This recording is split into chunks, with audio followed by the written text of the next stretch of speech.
दोस्तों, कभी आपने सोचा है क्यों कुछ लोग बिना पूजा पाठ के भी भगवान के करीब पहुंच जाते हैं? क्यों कुछ हाथ जो मिट्टी उठाते हैं वही हाथ किसी दिन चमत्कार रच देते हैं? बुद्ध ने कहा था, कर्म ही सच्चा धर्म है। न मंदिर न मूर्ति, बस नियत साफ और कर्म पवित्र, यही बनता है जीवन का सबसे बड़ा धर्म। नमस्कार दोस्तों, आज की कहानी उसी सत्य को उजागर करेगी, एक ऐसे व्यक्ति की जिसने कर्म को भी भगवान मान लिया और उसी ने उसे अमर बना दिया। तो चलिए शुरू करते हैं। सारनाथ की पहाड़ियों के नीचे एक शांत बस्ती थी। वहाँ हर सुबह सूर्य की पहली किरण बुद्ध के मठ की दीवारों को सोने जैसी चमका देती थी।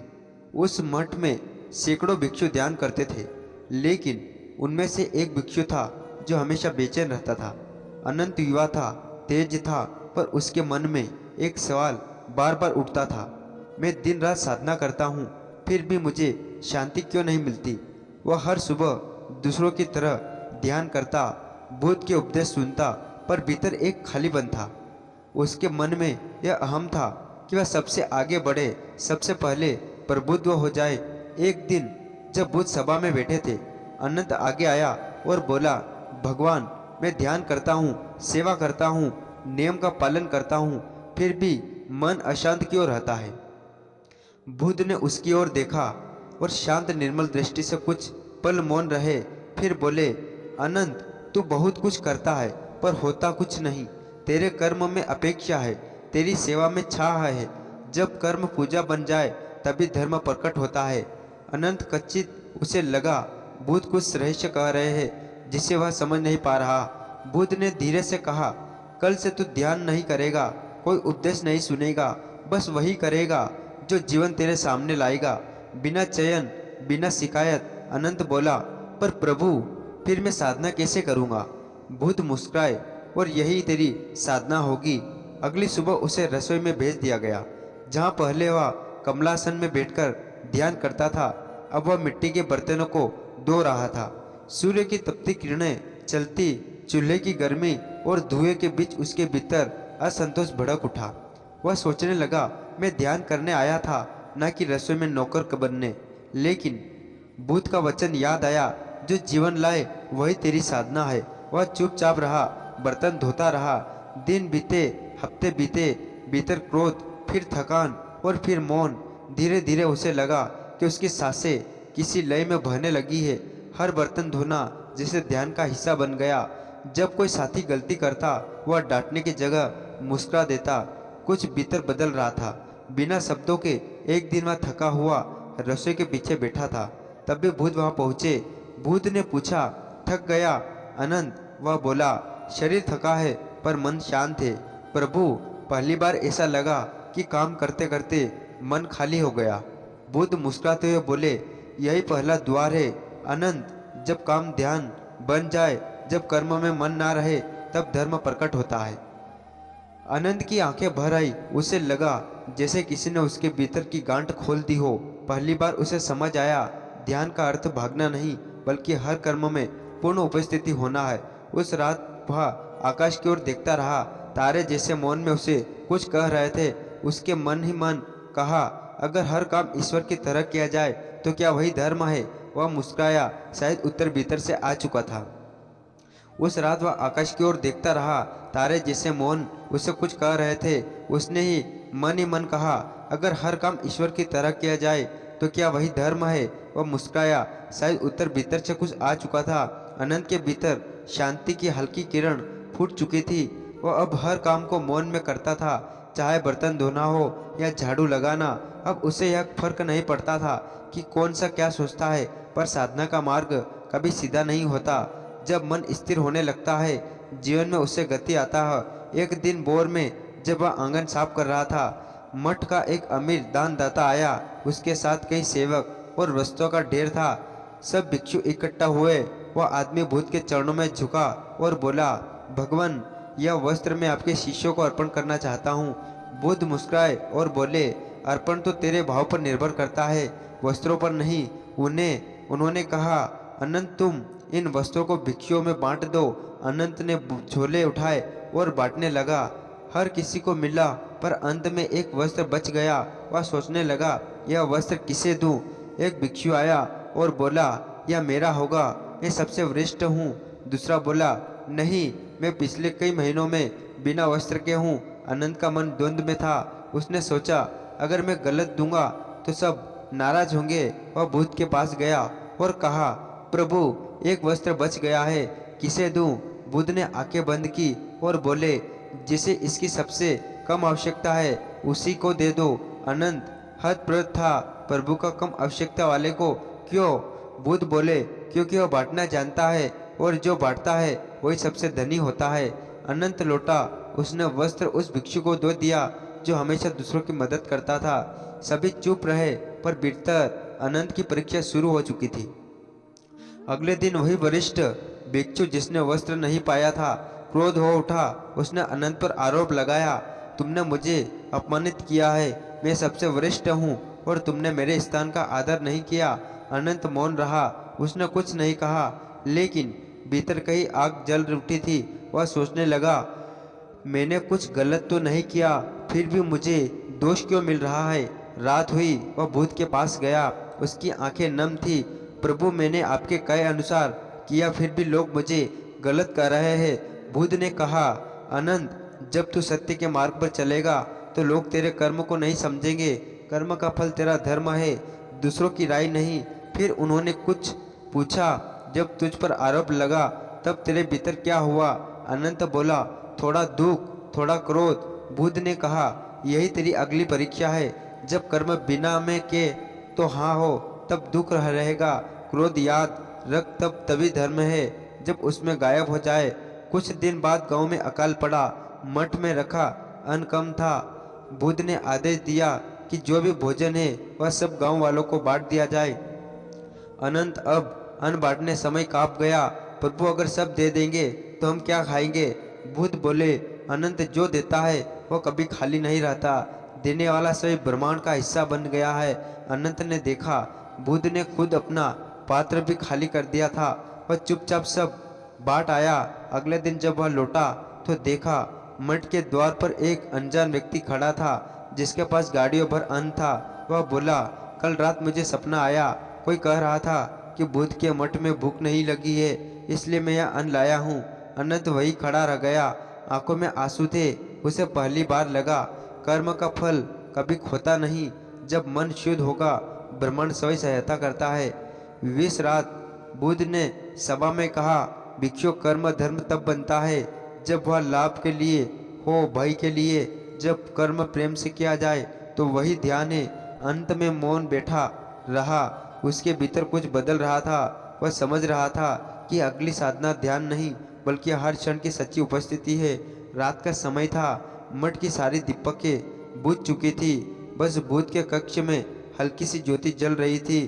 अनंत आंगन में बैठा आकाश की ओर देख रहा था। पिछले कई दिनों से उसके भीतर एक सवाल जल रहा था, अगर हर कर्म पूजा है तो फिर बुरे कर्म करने वाले क्यों दुख पाते हैं? क्या हर कर्म धर्म हो सकता है? यह सवाल उसे भीतर से खाए जा रहा था। सुबह सुबह वह बुद्ध के पास पहुंचा, प्रणाम किया और बोला, प्रभु, आपने कहा था कर्म ही धर्म है, पर मैं देखता हूँ कुछ लोग कर्म करते हैं लेकिन परिणाम बुरा होता है। अगर कर्म ही धर्म है तो फिर अधर्म कहाँ है? बुद्ध मौन रहे। उन्होंने आंखें बंद की और धीरे से कहा, अनंत, आज मैं तुझे उत्तर नहीं दूंगा, तू स्वयं इसका अनुभव करेगा। फिर उन्होंने कहा, आज तू गांव जा, वहाँ एक बीमार किसान है, उसका खेत सूखा पड़ा है, उसकी सहायता कर, पर याद रख, कुछ भी उम्मीद मत करना। अनंत समझ नहीं पाया, लेकिन आदेश था इसलिए वह चल पड़ा। गांव के उस सिरे पर एक बूढ़ा किसान अपने झोपड़े में पड़ा था, सांसें धीमी, आंखों में निराशा। उसकी पत्नी रोती हुई बोली, अब कोई उम्मीद नहीं बची महाराज, हमारे पास खेत में बीज डालने तक का अनाज नहीं है। अनंत ने चारों ओर देखा और सूखी मिट्टी, टूटी दीवारें, भरा हुआ सन्नाटा। वह सोचने लगा, मैं क्या कर सकता हूँ, मेरे पास कुछ नहीं है। पर फिर बुद्ध के शब्द याद आए, जो जीवन लाए वही तेरी साधना है। वह खेत में गया, अपने हाथों से मिट्टी जोतने लगा। कई घंटे धूप में काम किया, हाथों में छाले पड़ गए, पर उसने रुकना नहीं चुना। उसके पास के तालाब में पानी भरा था। खुद खींच खींच कर खेत का तक लाया। बूढ़ा किसान हैरानी से देखता रहा। सूरज ढलते समय अनंत ने अपने भिक्षा पात्र में रखे थोड़े से दाने निकाले और ले लो, इन्हीं बीज की तरह डाल दो, शायद यह अंकुरित हो जाए। किसान बोला, पर यह तो तुम्हारा भोजन है। अनंत मुस्कुराया, अब यह मेरा नहीं रहा। जब किसी के जीवन में मुस्कान लौटे वही सच्चा भोजन है। कई दिन बीते और मठ में वापस आने पर भूत ने पूछा, अनंत क्या तूने अपने प्रश्न का उत्तर पा लिया? अनंत बोला, प्रभु मैंने कर्म किया बिना सोचे बिना चाह के। जब मैं काम में डूबा था तो कोई मैं नहीं था। उस समय दुख भी नहीं था, डर भी नहीं था। लेकिन जब मैं अब भी नहीं समझ पाया कि बुरे कर्म क्यों होते हैं। भूत मुस्कुराए, कुछ नहीं बोले। उन्होंने पास पड़ी दीपक की बात ही बुझा दी। फिर पूछा, अब क्या दिख रहा है? अनंत बोला, अंधकार। बुद्ध बोले, यह अंधकार अपने आप आया या बात ही बुझी को फैला? अनंत बोला, जब बात ही बुझी तब अंधकार कैसे फैल बुझा? कहा, धर्म कर्म बाती अनंत। जब सही कर्म जलता है प्रकाश फैलता है। जब कर्म स्वार्थ से बुझता है अंधकार आता है। इसलिए कर्म ही धर्म है, क्योंकि धर्म वही है जो प्रकाश फैलाए। अनंत स्थिर खड़ा रहा। भूत का यह मौन उत्तर शब्दों से कहीं अधिक गहरा था। अगले ही दिन वह फिर किसान के पास गया। खेत में छोटे छोटे अंकुर निकल आए। बूढ़ा किसान रो रहा था। बोला, बेटा यह बीज नहीं उगे, यह आशीर्वाद उगे। अनंत की आंखें भीग गई। वह समझ चुका था, जब कर्म में प्रेम होता है तो वह पूजा बन जाता है, जब कर्म में स्वार्थ होता है तो पाप बन जाता है। उस शाम बुद्ध ने सभा में कहा था, कर्म न अच्छा होता है न बुरा, बस उस मन वैसा बना देता है जो मन शुद्ध रखे, उसका हर कर्म धर्म बन जाता है। और अनंत बुद्ध के चरणों में झुक गया। अब वह प्रश्न ही मिट चुका था। सारनाथ के उस प्राचीन मठ में अब वर्षों का मौसम लौट आया था। हर ओर हरियाली थी, पर अनंत के भीतर अब भी एक हलचल थी। अब वह बाहरी दुनिया में शांति देखता था, पर भीतर की लहरें शांत नहीं थी। कई दिन से उसके मन में एक प्रश्न फिर से उठ रहा था, क्या मेरा कर्म अब भी शुद्ध है या उसमें कहीं ना कहीं में छाई बची है? उसे लगता था कि वह बहुत कुछ समझ चुका है, पर भूत का मौन चेहरा हर बार उसे और गहराई में धकेल देता। एक दिन मठ में खबर पहुंची कि पास के गांव में आग लग गई है, कई झोपड़ियां जल गई है, लोग बेघर हो गए। भिक्षु सहायता के लिए निकल पड़े। अनंत भी उनके साथ। वहाँ का दृश्य भयानक था। चीखे, धुआं और राख के बीच कुछ लोग अपने बच्चों को ढूंढ रहे थे। अनंत ने बोला, सोचे सहायता शुरू कर दी। वह घायल लोगों को उठा रहा था, पानी बांट रहा था, बच्चों को सुरक्षित जगह पहुंचा रहा था। पर तभी उसने देखा एक छोटा बच्चा जलते हुए घर की ओर भाग रहा था, और वह चीखा और बोला, रुको, और बिना सोचे आग के बीच कूद गया। लपटें उसके वस्त्रों को छू रही थी, पर उसने बच्चों को पकड़ लिया और बाहर ले आया। सब लोग उसे देखकर दंग रह गए। बच्चा सुरक्षित था, पर अनंत के हाथ झुलस गए थे। भूत सवै वहां पहुंचे। उन्होंने अपने करुणामय स्वर में कहा, अनंत तूने अपनी देह जलाई है, पर आज पहली बार तेरा अहंकार जला है। अनंत की आंखों में आंसू बहने लगे। उसने पूछा, प्रभु क्या यह भी साधना थी? भूत बोले, जब तू अपने सुख दुख को भुलाकर किसी और के दुख को मिटाता है, वही असली यज्ञ है जहाँ भविष्य अहंकार होता है। रात को जब सब सो गए, अनंत अकेला बैठा था। उसके हाथ की जलन अब भी थी, लेकिन भीतर कुछ नया जल रहा था। एक दिव्य शांति वह सोच रहा था। पहले मैं सोचता था कि साधना का अर्थ ध्यान है, मौन है, पर अब लगता है साधना तो वही है जहाँ कर्म बिना स्वार्थ के चलता है। उसी रात भूत उसके पास आए। उन्होंने पूछा, अनंत तो अब क्या चाहता है? अनंत बोला, कुछ नहीं प्रभु, अब जो भी करना है उसे ही ईश्वर की आराधना समझूंगा। बुद्ध मुस्कुराए और बोले, तो सुन अनंत, जब तू कर्म करता है और भीतर कोई चाहता नहीं, तब वही क्षण ध्यान का शिखर है। यहीं से धर्म की यात्रा आरंभ होती है। अगले दिन भूत ने सभा में सभी भिक्षुओं से कहा, कई लोग सोचते हैं धर्म पूजा है, ध्यान है, मंत्र है, पर धर्म तो वही है जो किसी के आंसू पोंछे। कर्म अगर करुणा से भरा है तो वही सबसे पवित्र धर्म है। अनंत ने भूत की ओर देखा और उस क्षण उसे लगा मानो भीतर कोई दीपक जल उठा हो। जिसमें की दीवार सालों से खड़ी थी, वह दीवार टूटने लगी थी। जब उसे ध्यान में आनंद था, मौन में आनंद था, हर काम में, हर सेवा में, हर सांस में। एक दिन एक साथी भिक्षु पूछा, अनंत अब तू इतना शांत कैसे है? वह मुस्कुराया, क्योंकि अब मैं कर्म करता हूँ, पर कर्म मुझसे नहीं होता, अब मैं बस साधना करता हूँ। उस श्याम भूत ने कहा, जो अपने भीतर का यश पूरा कर लेता है उसे उसके जीवन में सब कर्म पूजा बन जाते हैं। वही समझता है कर्म ही धर्म है। दोस्तों, कर्म ही धर्म है। यह कहानी ने आपके अंदर की दीपक को जलाया हो तो वीडियो को लाइक और चैनल को सब्सक्राइब जरूर करें। मिलते हैं किसी नेक्स्ट वीडियो में, तब तक अपना ख्याल रखिए। धन्यवाद।